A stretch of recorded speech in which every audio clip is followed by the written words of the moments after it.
What is going on, everybody? It is time for week 6 of fantasy football. First Seed Sports, Mike, Kyle, and Zach. We're back at you again. And it's everyone's favorite time of the week. I know it's your guys' favorite, right? Oh, easily. We got starts and sits. All right, so we'll go down the row here, I guess. Kyle, kick us off. Who's your start of the week? My start of the week is old wide receiver Darnell Mooney of the Chicago Bears. As soon as Justin Fields stepped in, he kind of became the favorite target of the team. And he currently leads the Bears, surprisingly, over Allen Robinson in targets. And they face a Jair Alexander-less Packers this week, who I think is their primary and best defender and kind of changes everything for the opposing offense. And I fully expect Mooney to kind of take advantage of that and have a pretty solid week this week. Yeah, I'm with you on that. I think that Mooney has really kind of seen a shift to becoming. I don't want to call him the wide receiver one, but with Fields, I mean, it kind of seems like that might be the direction he's trending in. By no means do I think Allen Robinson is out of his prime. I think he's just not fitting in that system that they have going there, especially with Justin Fields. So I love the Darnell Mooney start, especially this week. Yeah, I was going to say, I love the start. Quick question. Is Allen Robinson on a contract here? I'll have to look that up. Give me 1 second. Okay. Yeah, as we were chatting there, I was just thinking long-term, and I know that there was some contract disputes last year where he wasn't getting the money. He got tagged, franchise tagged. I wasn't sure if they ever gave him a contract or he still is, but not to get off track here. Yeah, Darnell Mooney is a smash play. I have him in a bunch of leagues, so I'm excited for him this week. He is an unrestricted free agent in 2022, so that's right. So yeah, I mean, who knows? We could see him end up somewhere else next year. Or this year. I think, yeah, or this year. Really, I mean, he's I guess like a rental almost for a team that's going to be in contention. So who knows? He could move. All right, Mike, go ahead. Who's your start of the week? So I am going with Javonte Williams. This is a guy I kind of have been on the fence about, saying my start the past few weeks for obvious reasons. And I think that this is the week that his matchup, the volume lately, it's going to come together. And I think this is a Javonte Williams breakout game. Last game, they're going to play the Raiders this week. Raiders gave up 139 yards, I believe, to Khalil Herbert, I think I said that right, and Damian Williams. So if that tandem can do it, I know that this tandem can do it. So it's a better football team as well. So I expect there to be a lot of volume for Javonte, and who knows? He's seeing 2-3 targets in the past 2-3 weeks. So if he can keep that up, that's just an extra bonus. I actually love this start. I was looking at these two, both Javonte and Melvin, before you chose one of them, and I just wanted to go with someone different. But yeah, they play the Raiders, who aren't that good against opposing running backs. Mm-hmm. And who knows how they'll look in a post-Gruden world. But I think with Melvin Gordon appearing on an injury report every week, maybe this is the week that he maybe sits out a quarter, and then Javonte just kind of balls out and keeps it. But either way, love the play. I'm throwing him in my lineups too. Yeah, I don't really have a lot to add. The Raiders, I can't really figure them out right now. I don't know whether they're a good team or a bad team. I like their pieces on defense, but they haven't really been able to put it together yet. So I guess we'll just hope that this isn't the week. I think Javonte is a great start, especially because he's starting to become the one in that backfield.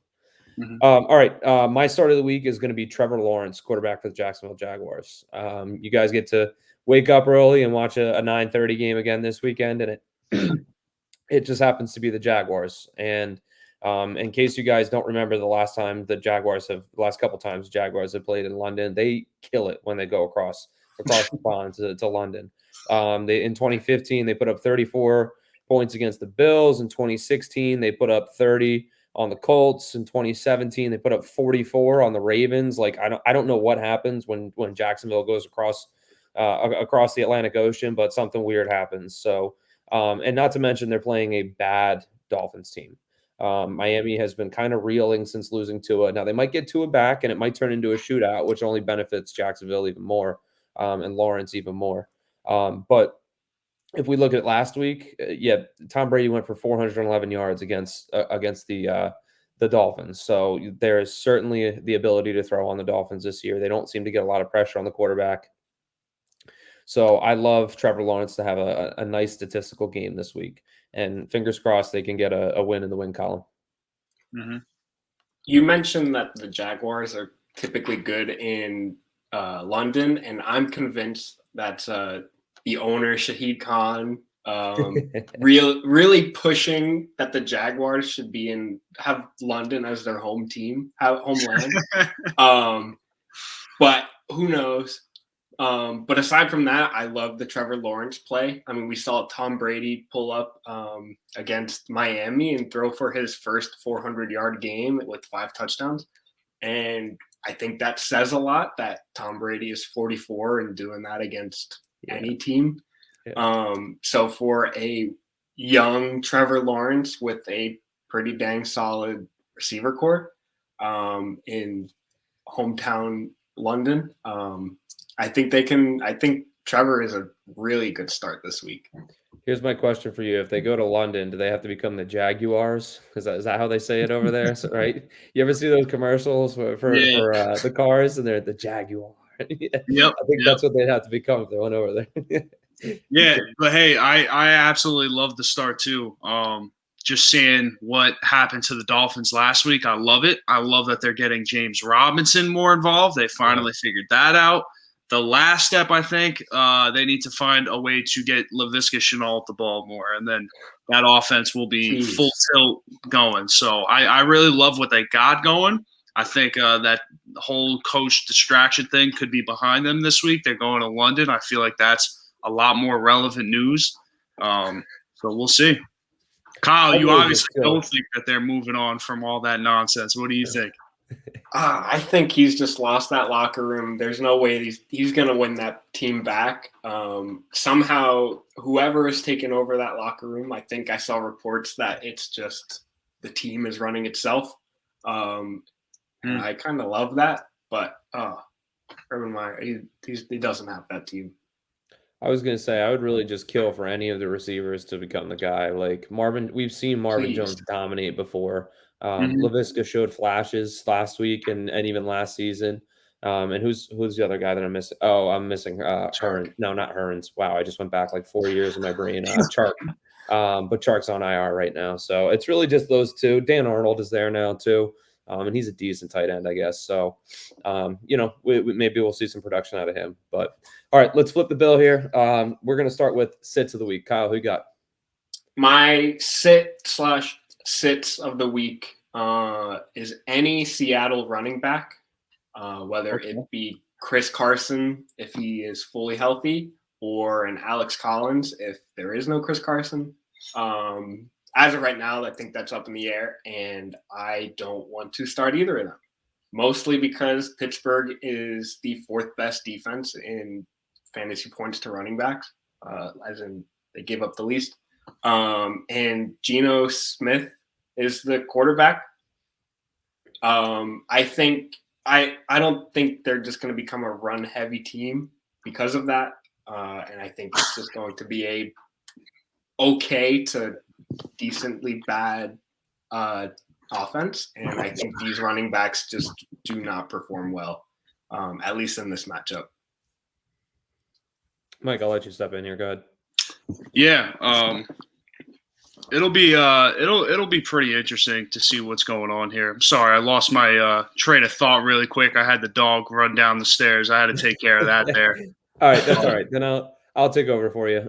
Just looking at last week, the Steelers played the Broncos, and they seemed to bottle up the Williams-Gordon combo pretty well. The two of them went for 95 yards combined, which really, when we're talking about NFL rushing, isn't too bad to give up. But like Kyle said, they're giving up the fourth least rushing yards per game, right? Is that what you said? Yeah. To running backs. So I think that's a fantastic sit. Carson himself is a good enough running back that I think he can power through a tough defense. But if it's going to be the Alex Collins show, I'm really not sure if that's going to be the case. So, all right, Mike, go ahead. Who is your sit of the week? So I am sitting Miles Sanders this week for pretty obvious reasons. I mean, you look at what they got going on there. I mean, Kenneth Gainwell is running back 31 on the year. Miles Sanders is running back 35, and they both have 2 games above 10 points this year. And it's just not promising. They play the Buccaneers tomorrow night, Thursday night. And like we saw last week, you saw that Dolphins football team. They did not even try to run the football. I'm pretty sure Gaskin and Brown had around 15 touches combined, and they did about nothing with it. So if that's any indication of what's going to happen this week, I'm predicting it's going to be one of those Kenneth Gainwell weeks where he plays that Gaskin role. He's coming out of the backfield catching passes, and on a primetime game, I don't see the Eagles trying to force feed Sanders. So he would be a sit for me this week. Yeah, the Eagles are just committed to not running the ball with their running backs, and I don't understand it. They're good, but then this week they go against a Tampa Bay defense who is not good, or not. Running backs aren't good against them in running. Is what I was trying to say. And so I think Philly is just going to be like, oh, we haven't run before. We're not going to run now. Unless Jalen Hurts decides to run it himself. But that's not going to be Miles Sanders. And then this other interesting stat that Mike Clay put out the other day. Miles Sanders was targeted 5 times this past week. And those all air yards, which is the distance the ball goes to the running back, combined for negative 32 yards. And he turned it into 6 yards total. Wow. But it was -8, -6, -6, -6, -6. He's not running routes. He's just getting dump offs behind the line of scrimmage. And I don't think those are the way to play against Tampa Bay. So, yeah, I am super comfortable sitting Miles Sanders. Yeah, I'm just going to build off of what you guys have already said. Until kind of the rodeo that is the Sanders, Gainwell, whatever we want to call this happening, clears itself out and one of them establishes himself, I'm really not interested in either of them. I was kind of looking at the attempts. I was looking at the receptions and the targets, and there's really no rhyme or reason to why either of them particularly play, I don't think. I haven't watched, admittedly, haven't watched too awfully many Eagle snaps this season. But I don't know if maybe one of them is third down. I would imagine Gainwell is probably a third down guy, but that still doesn't really lend itself to his stats right now. I'm really kind of just saying in a roundabout way that, like I said, until one of them clears themselves as the starter, the bona fide starter in this offense, I'm really not particularly interested in starting either of them. Especially Sanders right now. So I think that's a great sit, Mike. Okay, I'll go ahead and finish this up here. My sit of the week is actually going to be A.J. Brown, the wide receiver for the Tennessee Titans. And that's for a couple different reasons. The Titans this week play, I lost it. Where did it? Buffalo. Sorry. Monday night. Thank you. The Titans play Buffalo. All right. And I'm kind of building off of what we saw from Buffalo this past week, where they shut down the best passing offense in the whole entire league. They drop back into a zone coverage scheme, and they put a high safety over top of Tyreek Hill, and they put they ran zone the rest of the field, and they basically neutralized Travis Kelce and the deep ball to Tyreek Hill. And realistically, I know that he's not the same type of receiver as Tyreek Hill, but he is a deep ball threat. And if you can take that away from AJ Brown, that takes away a huge part of his game. He might end up with 5 catches for 36 yards or something like that in this game, which will be 8 points in fantasy, but that's not something you're going to be happy with starting, when you can take a shot and hit a home run with a different guy in that receiver spot. So This is mostly because of what Buffalo is doing defensively and not so much because of the Tennessee offense, but really until Julio comes back and until all of these guys get settled in the Tennessee offense, I'm not loving any of the receiving pieces. Like Julio has been a letdown, AJ Brown's been a letdown, Anthony Ferkser has been a letdown, and even really Tannehill has been a letdown. So I'm just kind of I'm hands off, and especially this week against a pretty impressive Buffalo defense, I'm out. Yeah, and I was about to add onto that list. You almost forgot about Tannehill, man. He is just as a whole, that offense is just not productive in the pass game right now. Not like they were last year. And it's funny because Tannehill is the quarterback that's not going to throw the ball 40 times a game. Right. He's going to be kind of like a Baker Mayfield, like a completion percentage guy. Run the stretch, run the play action, get it to your guys. And like you said, we saw a lot of cover two from the Bills. They were not giving up that deep ball last week. So something very interesting as well is, I don't know if you guys saw, Tre'Davious White was actually blanketed on Kelsey the entire game when they played. And Tre'Davious White, they basically said, we're going to take your best guy, your best threat underneath, since you're not going to get Tyreek Hill over the top, and we're going to take him out. So they literally went to that next best option. So if they do give you more of that cover two look with the too high this week, you could expect a lot of Derrick Henry and not a lot from Ryan Tannehill and the rest of the receiving corps. So I like that sit this week. Kyle, let me hop in quick. I don't mean to cut you off. I just had a couple things pop into my mind. I think we need to really credit Sean McDermott. Who's Doug McDermott? He plays for like the Bulls or something. He's we really need to credit Sean McDermott, I think, for the defensive mastermind that he is with what he's doing. I mean, it took him a while to get his guys in there and to get kind of his system going, but wow. And on the other side, thinking about Tennessee, Arthur Smith really did a lot for that offense.